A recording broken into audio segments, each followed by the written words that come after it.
Mr. Prime Minister, when I came here, my background is Egyptian. When I came here, I came as a refugee, Right. faced persecution because of my Christian belief.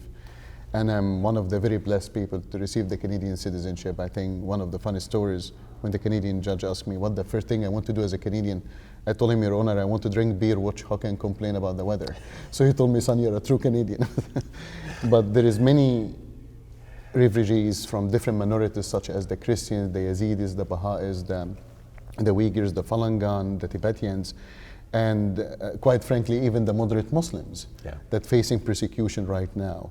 How Canada, or what Canada can do to promote freedom of religion inside Canada and internationally? Well, first of all, a couple of things. On the particular crisis we're facing now, when I say we're bringing in, have brought in lots of refugees and we're going to bring in more, our focus is on bona fide refugees, and in particular on vulnerable religious and ethnic minorities. These are the groups that are at most risk and most need our help, both Muslim minorities and non-Muslim minorities. That's where our focus has been.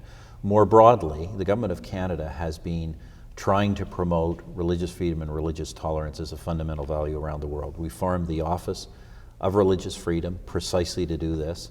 Under Dr. Andrew Bennett, it's worked closely with representatives of those vulnerable communities in this country. During this campaign, I've announced some additional resources for them to pursue enhanced programming, particularly in the Middle East. But look, what I would say, these are the things that we need to do. You know, I've said this before, in the last couple of decades, we've tried many places to promote democracy just by having elections. And of course, you know, what often happens is just, extremists or bad dictators win elections. You know, we had Hamas, we had Morsi in Egypt. You've got to do more than that. You've got to create the conditions for democracy. And we've been focusing on two. One is the rights of women. That women have human rights and respect, and that has all kinds of effects in terms of the nature of political dialogue and the way children are treated, but also religious tolerance. Because if you have a political society where basically the view is, you know, God's on one side, anybody who thinks differently needs to be killed, you cannot have a democracy in that kind of a society. So that's why the Office of Religious Freedom has been one of our big initiatives.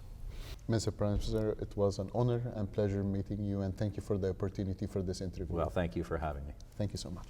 Thank you.